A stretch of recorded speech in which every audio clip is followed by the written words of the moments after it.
today actually to have Chris Taylor from Fisher Technology. How are you, Chris? Doing well. Thank you. Yeah, and this one was actually spurred on by a session that I saw you speaking at. I thought it was so powerful that I want to make sure we can get eyeballs on, this. It's something that doesn't just affect those that I typically serve in the office equipment channel, but it's something I think it's important for companies of all types, right? Regardless of the technology service that they're offering or the kinds of customers that they serve. And that really focuses around this whole idea of core values within an organization, right? And I don't think you can have a conversation about core values with a culture. So maybe we'll dive into that a little bit too. But before we go any further and take away your thunder, why don't you introduce yourself for our audience? Okay, perfect. Yeah, so my company is called Fisher's Technology. We're based in Boise, Idaho. Have 11 locations, kind of in the Northwest, Idaho, Montana, Washington State. Traditional office equipment business, but bought a small IT MSP in 2013. So we're spending a lot of time and money in growing what's hopefully a maturing IT business within the confines of traditional copier dealership. Yeah, that's great. And, I've been seeing a lot of that lately. And as I mentioned, I just got back from an event, CompTIA, actually in Chicago, and working there with a lot of MSPs and IT providers. And definitely that world is changing and growing at speeds that maybe the office equipment side isn't, right? So very excited to see you, pushing in that direction. For sure. One of the things we're going to talk about today, specifically those core values, right? So I loved hearing you talk about the core values that you've actually developed as a team together at Fisher's. So maybe you could share what those are. First of all, what are your core values today? Yeah, so we have 5 core values. The first one, and these aren't numbered, but I think mentally we put a prioritization when we see a list. The first one is most important, and it is definitely most important for us, and that's team. So our employees, our team members, we like the word team itself. So team, we put our people first, and people and culture, everything to I would argue any organization. And so absolutely team is first. Second is customers. And actually customers used to be first on our list, and we reprioritized those. Just again, the mental exercise we go through to see a list that the top one is most important. So team, then customers. And then third, which is my favorite adjective right now for human beings, and that's curiosity. So curiosity is very important to our culture. It's our third core value. And by that, we mean, having what we call a beginner's mind, being open to new ideas, new ways of doing things, new innovations, not having blinders on. This is how you do it, or how we've done it for 50 years or whatever. That curiosity is very important to our culture. Fourth is trust. And this really comes from, we're Patrick Lencioni disciples. If you read his books and 5 Dysfunctions of a Team, high functioning teams fundamentally have to have high levels of trust and vulnerability in order to do the other things that healthy teams need to do. So we work a lot on trust as a foundational layer of having high functioning teams. And then finally is continuous improvement, is that never being complacent. All these have, a shadow side, that they're not all good things necessarily. If you obsess with continuous improvement, maybe you don't recognize the great efforts that you do have. And so we work on complementing these values with other things. But team, customers, curiosity, trust, and improvement are our 5 key core values. Yeah, I love that. And I do, you did say that you actually kind of moved the, the order around, right? That the team came before customers. And I think I've got a pretty good idea why, but maybe share, kind of what was the impetus there. Yeah. So when I started in 2006 and came in to do fundamentally a transformation of this company, every aspect of it really. And at the time I put customers first. We needed a rally cry. We needed something as a filter for all of our efforts, all of our investments. And that rally cry was customers. I said, team, we're going to go create extremely happy customers. And that still is our rally cry. We realized the way we create extremely happy customers, though, is by having awesome people that love what they're doing, that work cohesively and believe in that mission of having extremely happy customers. And so if we don't get the team right, we'll never be able to deliver on the customers. Right. Yeah. And at Tigerpaw, we have a similar core value, and that's people first, right? And in our mantra, it's combined, like both for the the staff and the customers. But at the end of the day, like you said, if your team isn't strong, if your team isn't the best that they can be, then they can't deliver the best that they have, right? So Yeah, and if we're not obsessing with that, then also things like the great resignation that are going on right now, we're much more vulnerable of losing great people. We've got to put them first in order to not only retain them, but then also recruit new awesome people. yeah, I saw Chip Maselli also speak on this, and one of the things that he talked about, a very similar, I guess, core value is in that retention. Like if you're looking to do great hiring, you've got to do, great retention first, right? And that it's so critical now with people looking at, changing their careers or finding more meaning in their work or other things, right? I think the values, when you think of the core values a company has, people have their own core values, right? And once upon a time, it might have been just get the biggest paycheck. Maybe today that's different. Maybe it's about life work balance or something else, right? And to, try and come together with that. So I absolutely love it, right?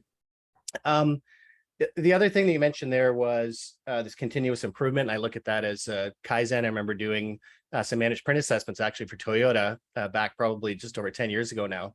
And seeing that kind of in practice on the floor, right, where they had their wall where, people would put up suggestions for things that they were doing on the, the assembly line, et cetera, right? And how that curiosity and continuous improvement can, obviously come together.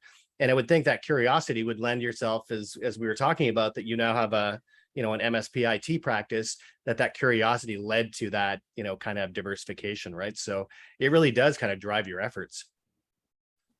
Well, that's where all the great ideas come from, is our team and our employees. But we have to have open minds and a sincere interest in diverse opinions. And when you do that, you can't help but be innovative and changing in the right ways. Yeah. And I love all the stuff that you're doing on LinkedIn, as well as you share some of this stuff quite openly with other companies and customers alike, to be able to help, kind of them to see what you're doing there.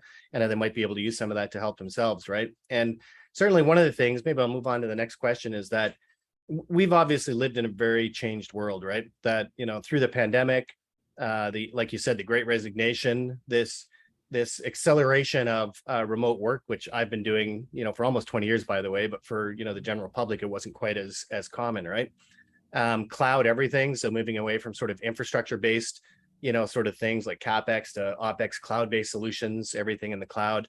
These things our business lives are changing. How we serve our customers is changing so dramatically. How we serve our people is. So do core values have to catch up with the times and adapt and change, or are they sacrosanct? Maybe you can share a little bit about your views on what happens in these, great changing times with core values. I guess I wouldn't put values in either category. Do they need to change? I think if they're not the values that you, as a leader, that you want in your organization and that works for your team and your customers, then yeah, we need to change values. If they truly reflect, I mean, we can put 5 words on the wall. Any company can put 5 words on the wall, but if employees look at those and then go in and see the decisions we make and the behaviors we have and the activity we have inconsistent with what's on the wall, we're doing more damage by putting those words on the wall than not having put them up at all. The reality is we do have values in our business.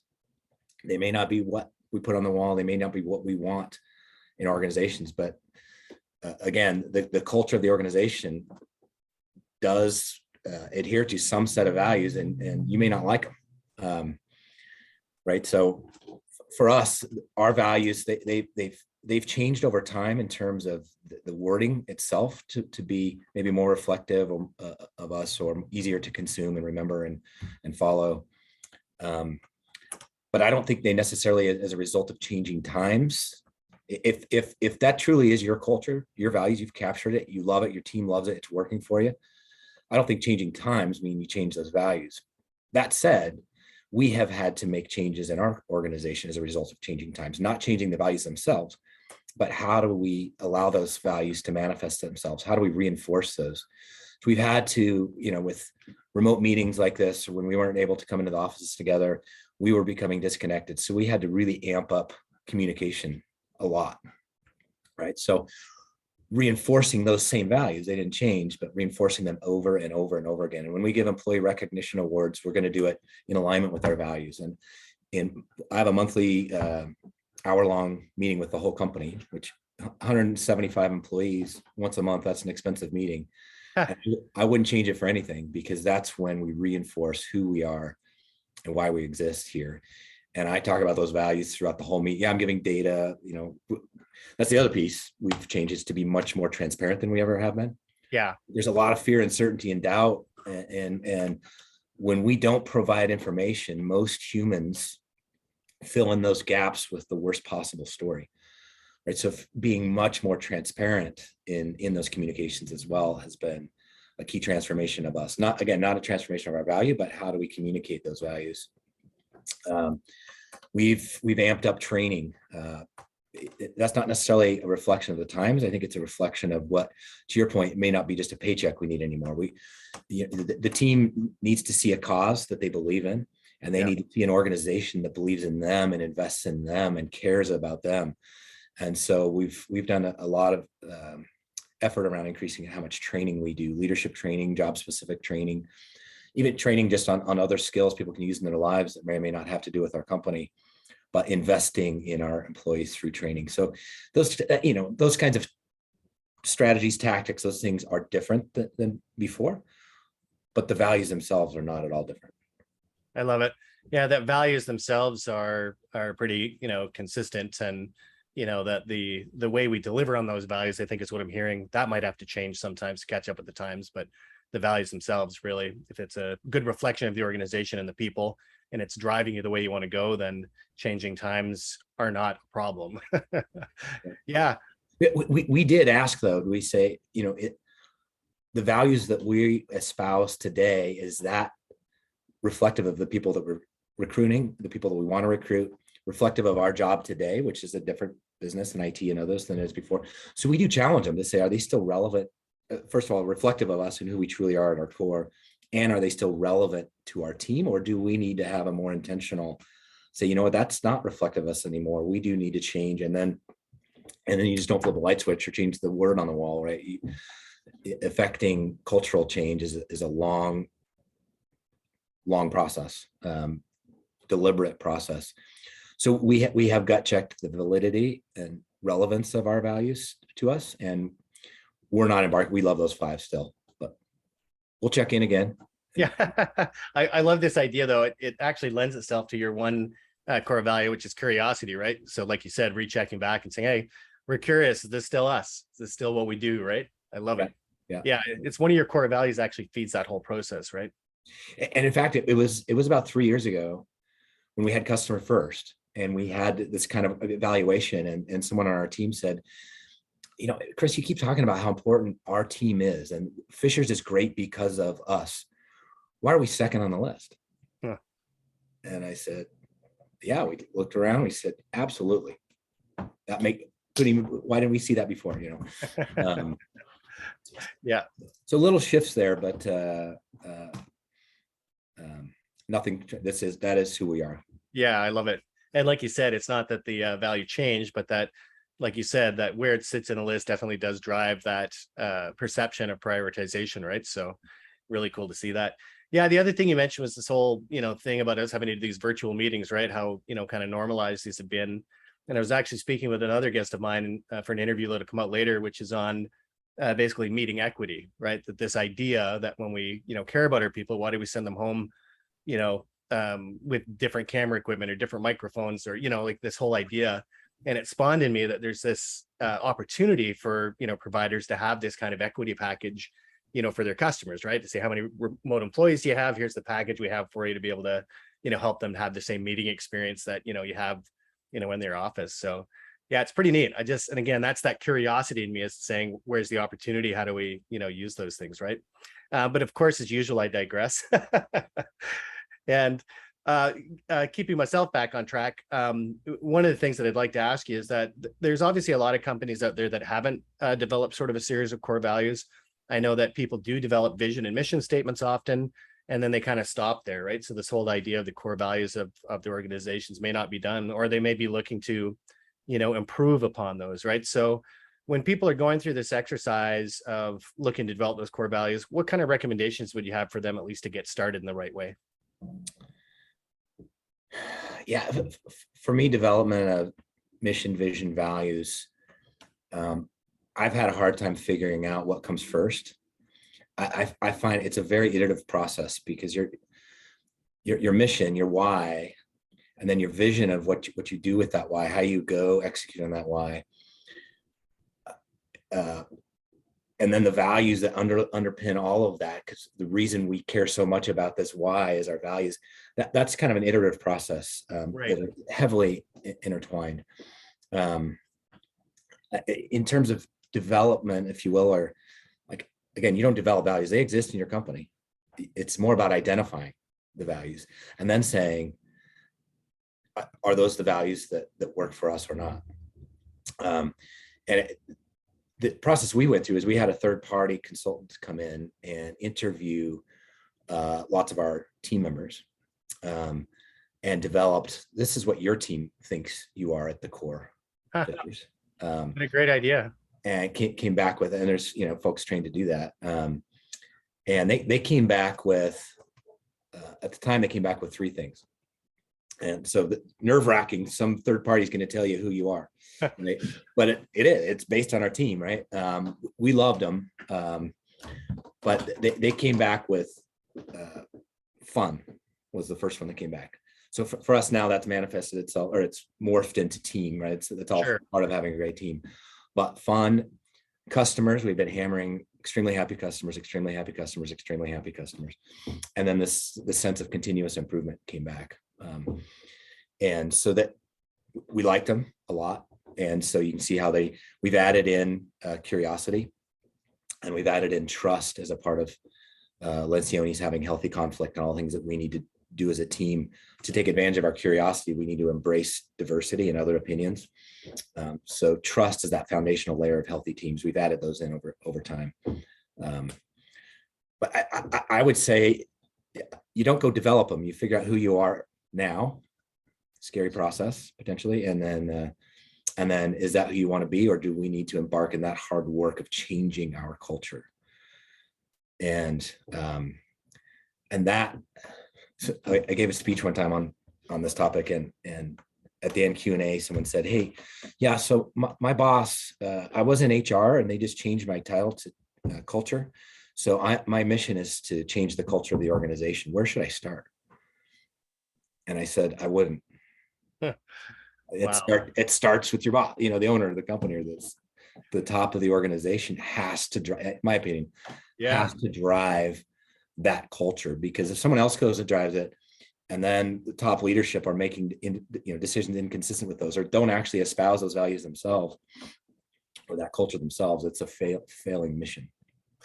Yeah, and it's funny what you say there. What it got me thinking of is the reason that we automated processes, let's say, for example, is to make sure that they happen, the way that they're supposed to happen.